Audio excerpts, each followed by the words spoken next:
weeks now, I have been a prisoner of the sea on this deserted island, and my solitude has become too heavy to bear. I feel I'm about to lose my sanity, in spite of my efforts, in spite of the exhausting work I have imposed on myself, even in spite of my prayers.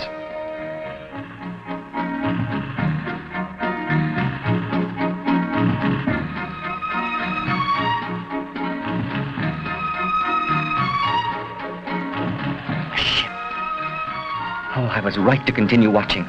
A sail on the horizon. I think I'm going crazy. I've got to keep calm. This is no time to lose my head.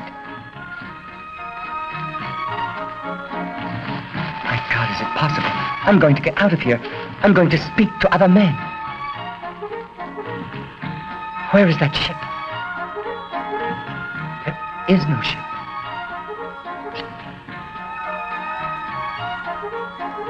There never was one. A mirage. My solitude is causing me to have hallucinations. Is this the beginning of madness? I'd rather destroy myself than have that happen.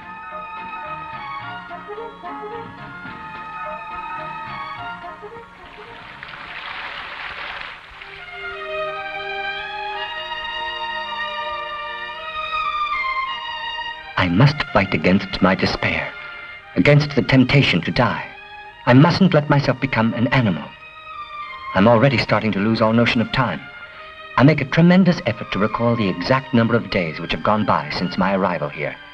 Luckily, I've kept track of the number of days I required to accomplish each one of my tasks. All I have to do is to tally the total on a post which is going to serve me as a calendar.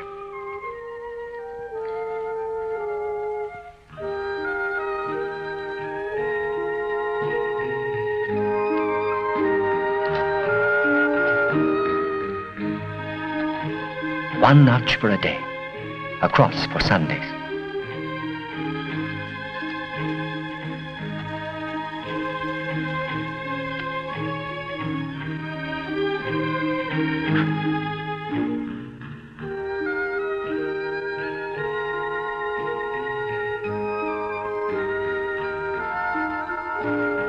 How many posts will I have marked by the time I'm found?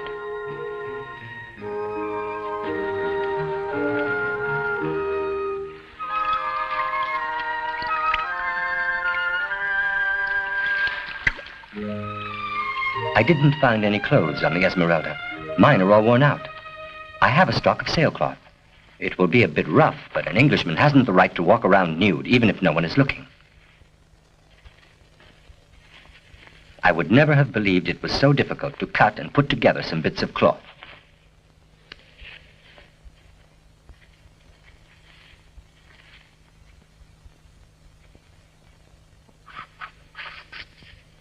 At last, after 1,000 tries, here I am decently dressed. I'm more than a little proud.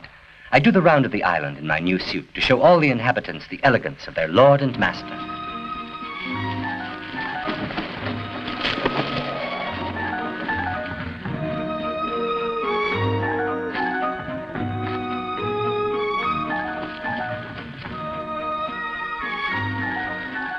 It must have been started by the small fire which I keep burning near the cave. Still and all, I'd taken every precaution.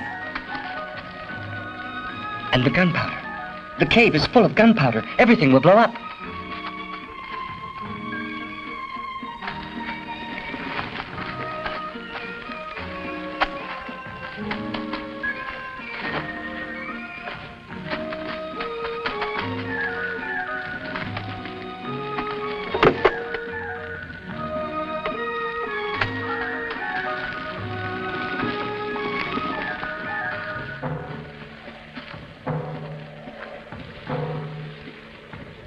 Exactly what I thought. A spark from this fire set everything aflame. I never imagined that this sailcloth and this green wood were so combustible. But the violent sun of this country dries everything.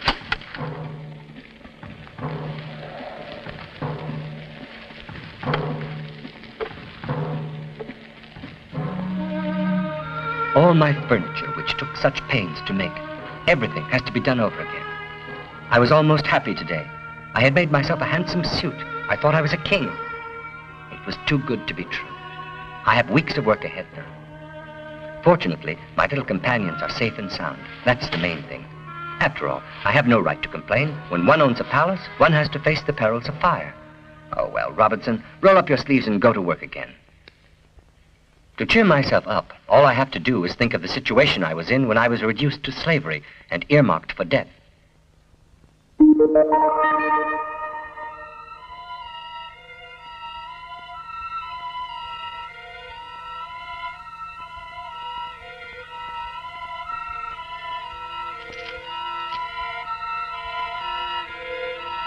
I found myself close to a stagnant pond, yet I would have drunk with great delight. But they had carried their cruelty so far as to tie me out of reach of the water.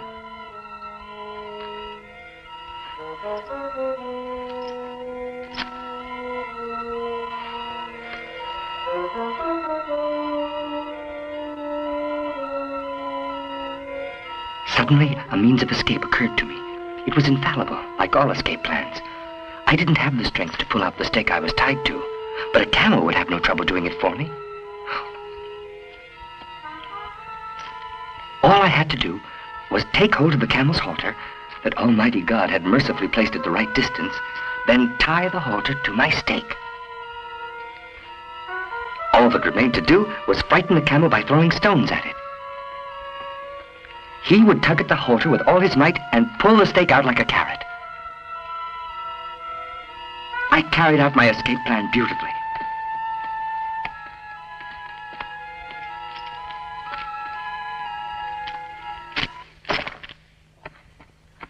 But I was betrayed by the poor quality of the local materials.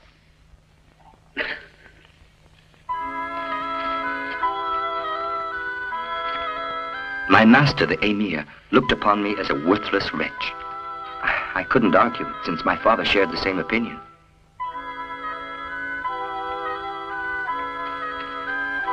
But the emir exchanged me for a camel, which my father would never have done.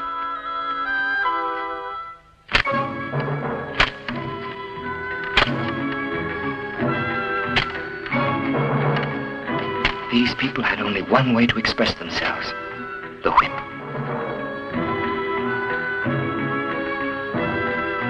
My new master soon realized he had struck a bad bargain and traded me for a donkey. At each transaction, my value dropped.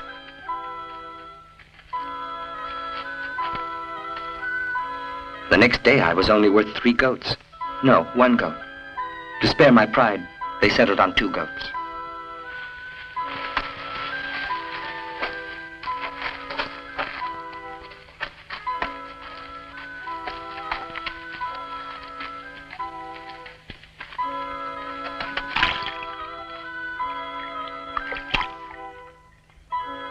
My value then dropped to 2 baskets of oranges.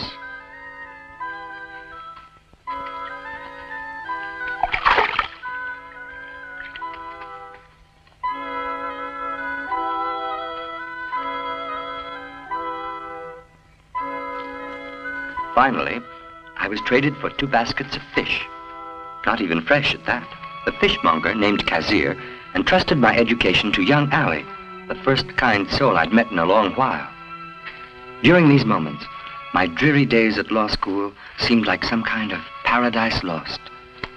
To think I'd fled all that, only to come here and scrape scales off slimy fish crawling with flies. Kazir didn't trust anyone. He was always armed to the teeth, which never failed to startle me. He couldn't have become very rich, since he attracted more flies than customers.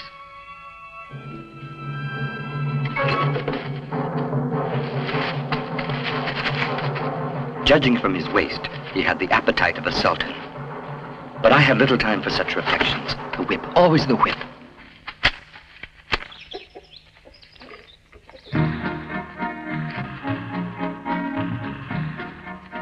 From the day I came to his defense, Ali became my faithful and devoted friend. With his help, I was able to hide a store of provisions on Kazir's boat. I must escape by sea. It was my only chance. My supplies were still insufficient, and I decided not to risk escaping for several weeks.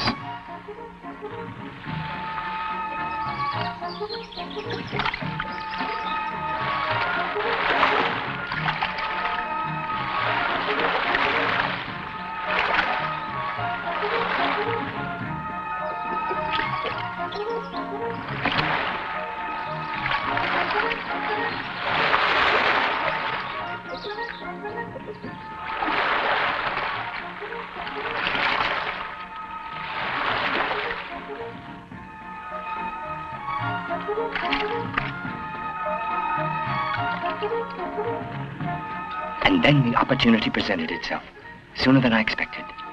He was off balance. A backward stroke of the oar. I was free. I knew that Kazir was an excellent swimmer. I was sure he'd reach the shore without difficulty. And yet, there he was, drowning before my very eyes. If I saved him, I'd be a slave again. If I let him drown, my conduct would be unworthy of a civilized man. I hadn't the heart to let him die.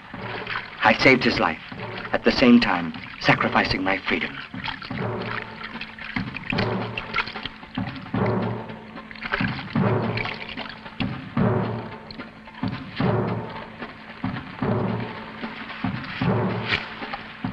So that's why he was always armed, and why he almost drowned. The weight of the gold dragged him under. Moral, you can get rich in any business, even selling rotten fish. Burning with anger, I threw him back into the sea.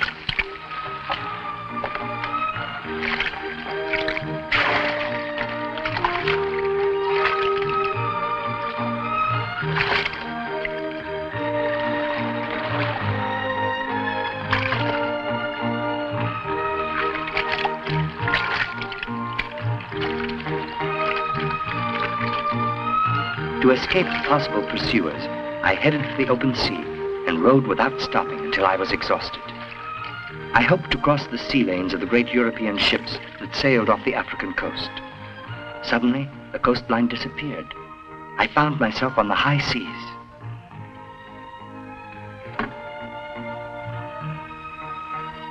I took stock of my meager supplies.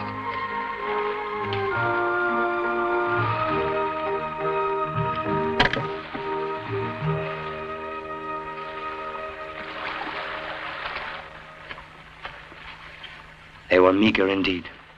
I had been forced to escape too soon. I could only pray that Providence would let me meet a ship as rapidly as possible. Otherwise, I would surely die of hunger, and above all, thirst.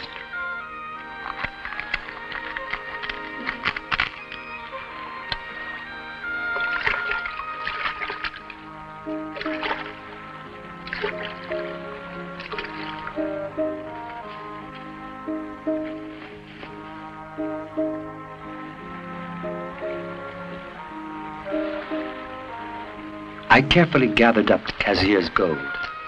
It couldn't be of any use to me in the middle of the ocean, but I was spurred on less by greed than by hope. The hope of one day having a chance to spend it.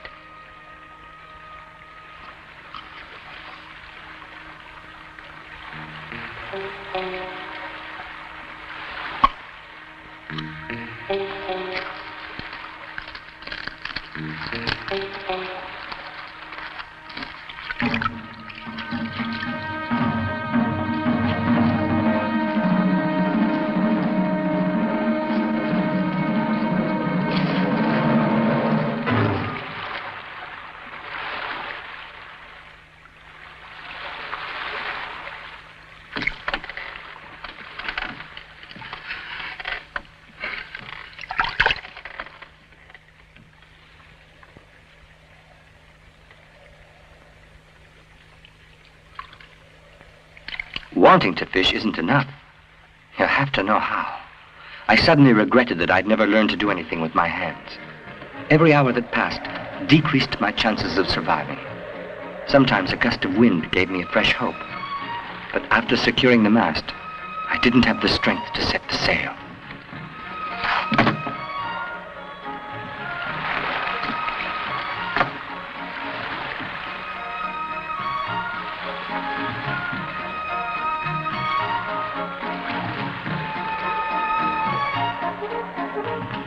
Ships evidently didn't sail through these waters.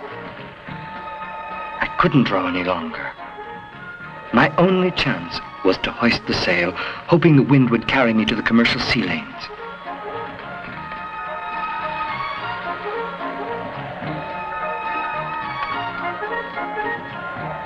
finally succeeded, after great effort. From then on, the slightest movement was painful.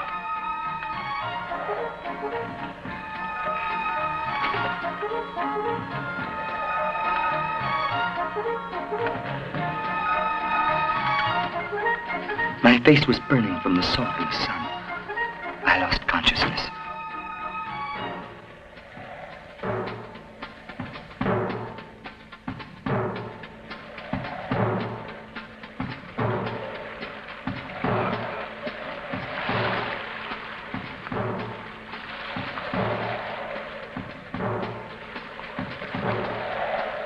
The wind came up.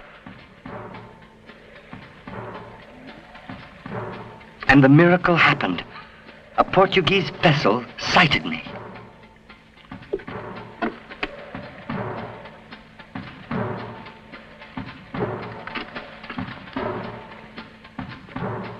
Go call the captain.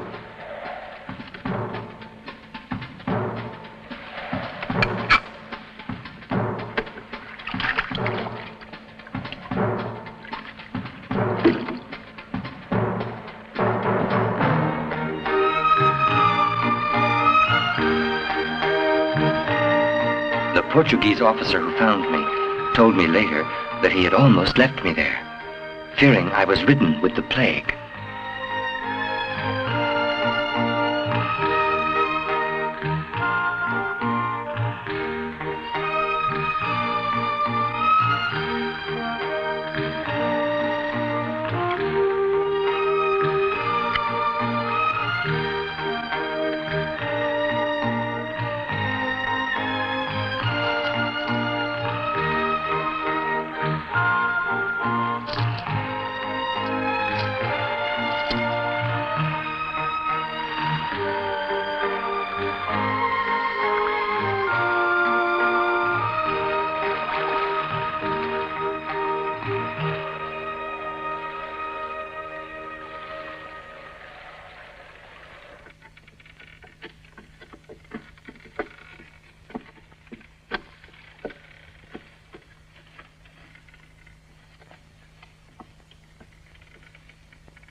You'll tell me about it later. In the meantime, get some rest. And don't worry. In a little while, you'll be back on your feet.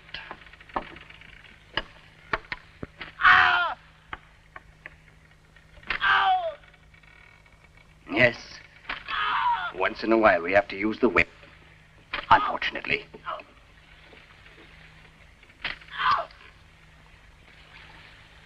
The man was caught stealing your gold.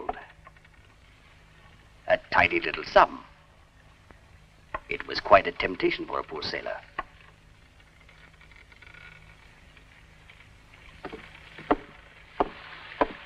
The Portuguese captain had my gold returned to me and accepted only my gratitude as his reward.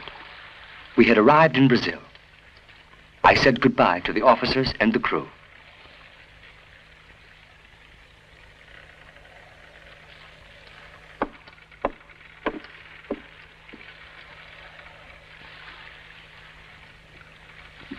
There was nothing to prevent me from living happily in Brazil.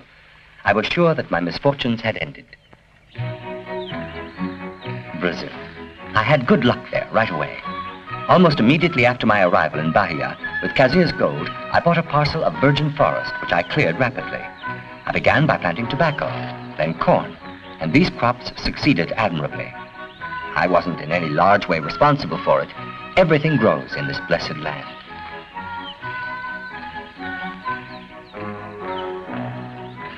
I bought a banana plantation which had the same success. Oh, slavery had changed me a lot. The lazy bones who had fled from England had become a glutton for work. Fortune was smiling on me. I dressed elegantly. When the ships arrived from Europe, I bought the most expensive cloth, the finest stockings, the rarest laces. But I didn't throw my money around. I kept a strict accounting. My inbred English business sense guided me in all my transactions. I thought I was done with my life of adventure. I intended to spend 10 years in Brazil, then go back to England, my fortune made. Meanwhile, I was living happily in a house which I had had constructed according to my own plans.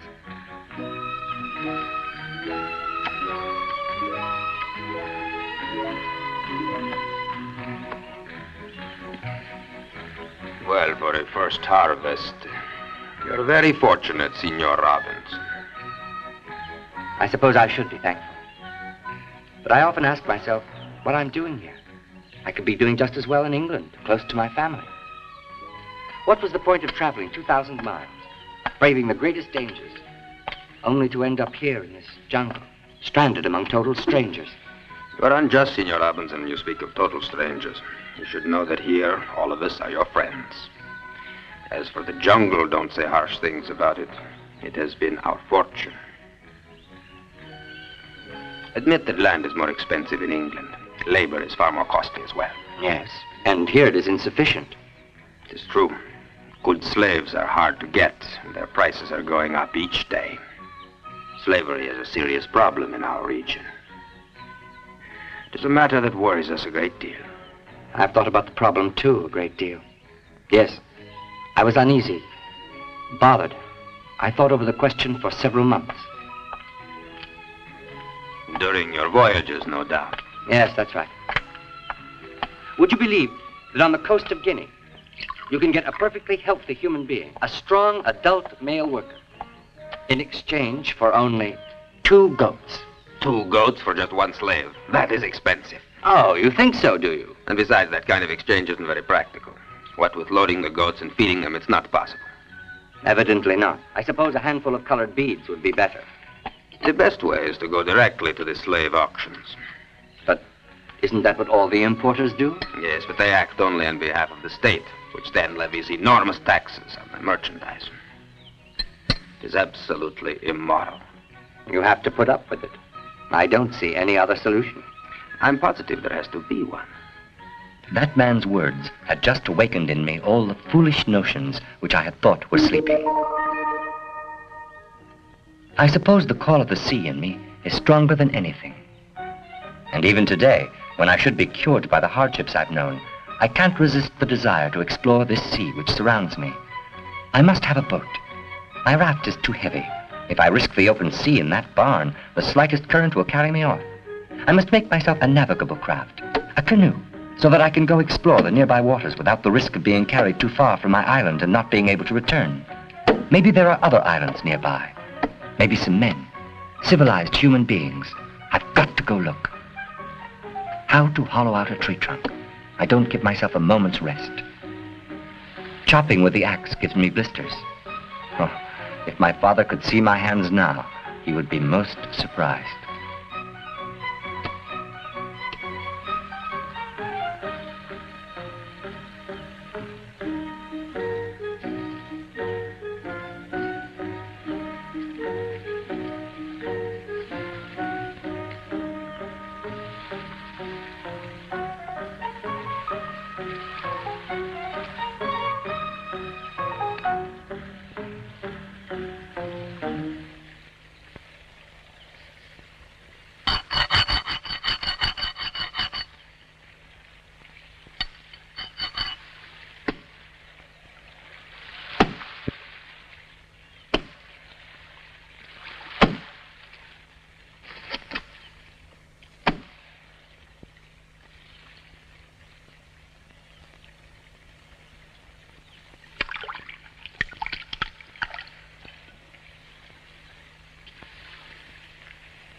My hands bled, but the work progressed. This canoe, once launched, where will it take me? To what shores? Or to what other deserted island? Who knows?